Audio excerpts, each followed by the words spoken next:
Welcome, friends. Thanks for joining me for another peaceful look back into history.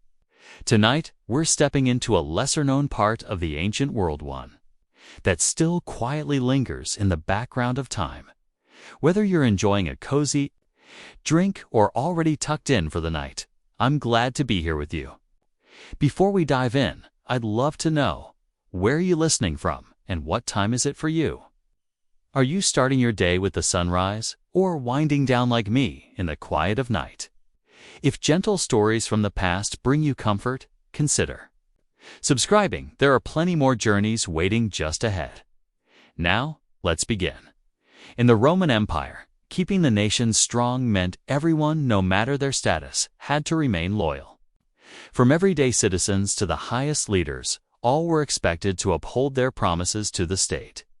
Breaking that trust wasn't just frowned upon, it was seen as a deep threat to everything Rome stood for. Because of this, anyone caught betraying that trust faced immediate and serious consequences. The goal was simple: to make sure no one would even think about turning against the system. The word treason in ancient Rome wasn't just a legal charge. It was a powerful accusation that carried a deep and lasting mark. It wasn't only about breaking the law.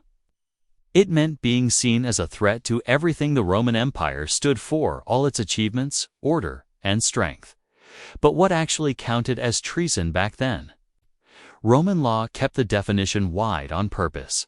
It could mean open rebellion against the emperor, but it could also mean something as small as speaking out against him, making a joke that questioned his authority, or even writing a letter to someone.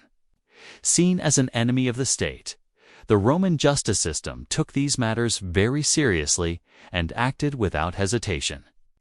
Accusations could come from anyone.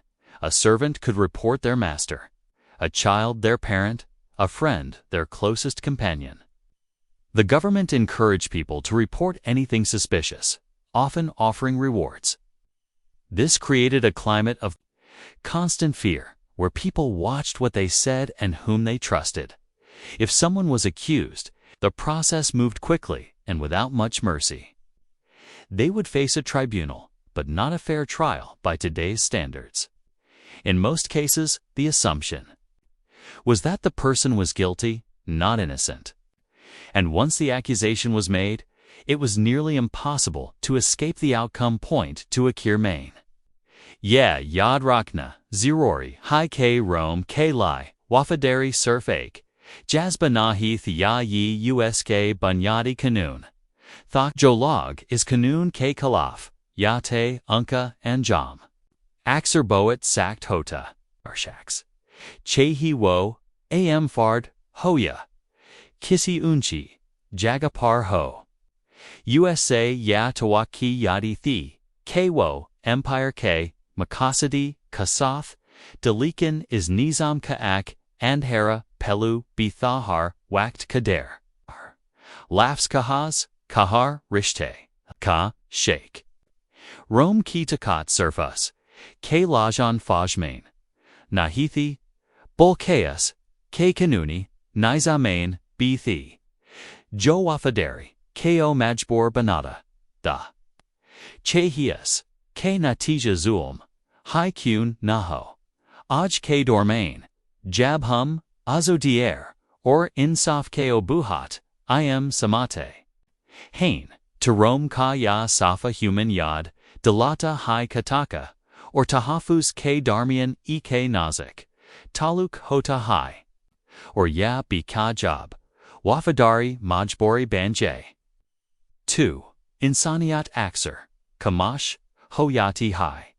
3. Even in punishment, the Romans showed a chilling level of control and planning. The method of execution wasn't random. It was chosen carefully based on the crime and the person's social status. Those from noble or high-ranking families were often allowed a more dignified end, such as beheading, or in some cases, they were given the chance to end their own lives. This was considered a final act of personal control and a nod to their former status. However, people seen as less deserving were treated far more harshly. One of the most feared punishments was crucifixion, a brutal form of death used mainly for serious offenders or those considered traitors. Victims were nailed to large wooden crosses and left to die slowly in public, often taking many hours or even days. These displays weren't just about punishment, they were meant to send a powerful message. Executions were public events, carefully staged to show the strength of Roman authority. The accused were marched through the streets with their crimes announced loudly to the crowds. These events served many purposes. They entertained the public, reminded people of their place in society, and most importantly, discouraged anyone from challenging the system. The message from Rome was clear. The government was powerful. It never forgot, and it would respond with force. Even the families of those accused could feel the consequences, as Roman law often extended punishment beyond just the individual. 4. The Romans took the idea of treason to an extreme. It wasn't just the individual who was punished, the entire family could suffer. Someone was found guilty of betraying the state, their children might lose all inheritance rights. Their spouse could be publicly disgraced or forced to separate from them, and the family's name could be completely erased from official records. This kind of punishment was meant to last across generations, sending a strong message that betrayal would ruin not just the person, but their entire bloodline. During the imperial era, when the emperor held nearly absolute power, the definition of treason grew even broader. It wasn't just about plotting against the state anymore. Even small signs of disrespect toward the emperor could be seen as a serious offense. Refusing to take part in emperor worship rituals, owning forbidden books, or even making a careless comment could all lead to severe consequences, including death. The emperor's image was treated as sacred, and any criticism, no matter how minor, was taken as an attack on the entire system. This expansion of what counted as treason created a constant atmosphere of fear. Roman senators, once proud defenders of the old republic, were reduced to flattery and obedience, trying desperately to prove their loyalty. Even the smallest mistake could lead to accusations that would destroy their lives and harm everyone close to them. A network of informers made things worse. These professional accusers, called delatores, made a living by pointing fingers. They were both feared and hated, but also highly rewarded. When someone was convicted, a portion of their seized property went to the person who reported them. This encouraged false accusations and made betrayal profitable. The result was a society filled with paranoia. People no longer felt safe confiding in friends, family, or colleagues. Trust became rare, and the social bonds that once held communities together began to fall apart under the pressure of constant suspicion. The constant pressure of being watched and judged wasn't an accident. It was the whole point. The Roman system was built to keep people so afraid that they wouldn't even consider resisting. Punishment wasn't just about physical pain or execution. It included deep humiliation, lasting emotional damage, and a total erasure of identity. One chilling example was the practice of damnatio memoria, where those labeled as traitors were erased from public memory. Their names were scratched off monuments, their faces removed from artwork, and any mention of them was officially banned. It was a way to completely wipe a person from history, as if they had never existed. Even those who survived their sentence weren't truly free. Many were sent into exile on remote islands, locked away in underground prisons, or forced into hard labor in brutal conditions. Their suffering didn't end with the trial. It continued for years, sometimes for life. These punishments were meant to be warnings to others, constant reminders of what happened to those who defied Roman rule.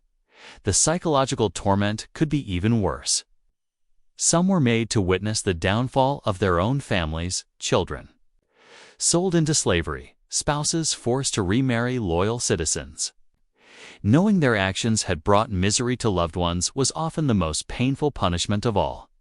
As we wrap up this look at early Roman punishment, it's important to understand that this cruelty wasn't random or mindless. It was strategic, part of a larger plan to keep order across an empire that spanned from Britain to Mesopotamia. The Romans knew that fear could be just as powerful as soldiers when it came to control. And yet, despite the harshness, this system helped create centuries of relative stability. During that time, Rome produced lasting achievements in art, philosophy, and culture. That's the strange contradiction of Roman history, how something so brutal could also give rise to beauty and progress. Even today, echoes of these practices remain. Treason is still considered one of the gravest crimes, and the balance between public order and personal freedom continues to be a global challenge. 6. Tension between national security and personal freedom is not a new debate. The Romans faced the same challenge, and the way they handled it offers powerful insight into the ongoing balance between maintaining order and protecting individual rights. As you wind down for the night, picture the ancient city of Rome. Grand marble halls, senators in flowing robes, servants toiling in silence, and emperors seated high on golden thrones. These stone streets carried the weight of history. Decisions made there shaped the lives and deaths of millions. In the shadow of the Palatine Hill, where emperors once walked, the memory of those punished for defiance still lingers. Their stories, as painful as they are, remind us how fragile loyalty can be and how dangerous it is to challenge unchecked power. These are lessons carved into history, told through both glory and grief. They continue to echo through time, urging us to reflect on power, justice, and human loyalty. Sleep well tonight, knowing that tomorrow we'll continue our journey into the darker truths of ancient Rome, exploring more of the methods used to keep the empire in line. Let the quiet voices of the past settle in your thoughts as we prepare to uncover the next chapter of Rome's hidden legacy. Continuing our exploration, we now turn to the deeper psychological side of Rome's punishment system, the part that made it not just feared, but unforgettable. The brilliance of Roman law wasn't just in how it punished. It was in how it made people fear punishment before it even arrived. The Romans mastered something that future authoritarian regimes would also come to understand. True control doesn't come from violence alone, but from making people constantly fear what might happen. Take the case of Marcus Flavius, a mid-level official serving under Emperor Domitian. He wasn't a rebel or a conspirator.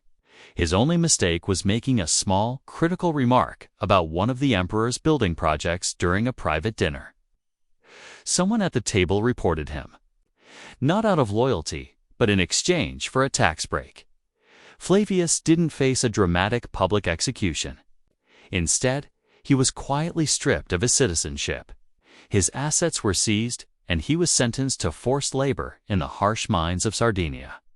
The goal wasn't just to punish him, it was to make his story travel, and it did. The message spread quickly through government offices. Even a private comment could ruin your life. This was the genius of Rome's system. Punishment was both highly visible and strangely invisible. Everyone knew it was there, but no one knew exactly what would cross the line. The fear of making a wrong move kept people constantly on edge. Measuring their every word and action, Rome had created a society that largely policed itself. Citizens, out of fear, became their own censors. People second-guessed conversations with friends, avoided sensitive topics with family, and stayed quiet at work, all to avoid becoming the next example. And this control went deeper than fear. It became emotional. Families were pulled apart, not just by punishment, but by the constant anxiety of being watched, judged, or betrayed. In today's terms, we might call it collective trauma, a society shaped by pressure, secrecy, and silent suffering. In ancient Rome, trust became a rare and dangerous thing. Anyone, even a child or a close friend, could secretly be an ant. Informer, children were taught to listen carefully to their parents' words. Servants quietly watched their masters, and lifelong friends could turn on each other with just a single whispered accusation. A tragic example from Nero's reign shows just how deeply this culture of fear ran. Lucius Antonius, a respected family man, was accused of plotting against the emperor. Soon, the accusations didn't stop with him. They engulfed his entire household. His wife was forced to testify under threat that their children might be killed. Their eldest son, desperate to protect what was left of their name, turned on his father and testified against him. Their youngest daughter, only 16, was married off to one of Nero's supporters to show the family's loyalty to the emperor. Even after Lucius was executed and everything he owned was taken by the state, the damage didn't end there. His children lived under constant watch. Every choice they made, every word they spoke, was viewed with suspicion, all because of something their father had supposedly done. They were Roman citizens, but never truly trusted. The shadow of their father's past never left them. This kind of fear slowly broke down the values Romans had once held dear.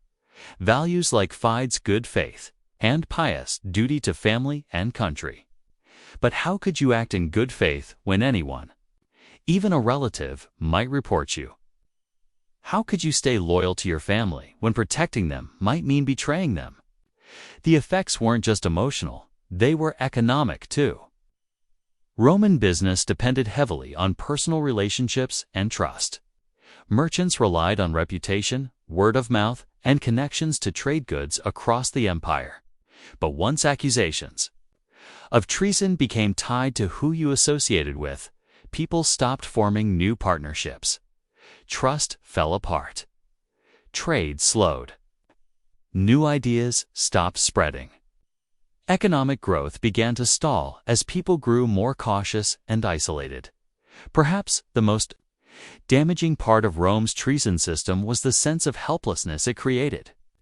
People came to believe that no matter how loyal or careful they were, they could still be punished. It wasn't just frightening, it was demoralizing. Over time, many simply gave up. They stopped resisting because they saw no point in trying.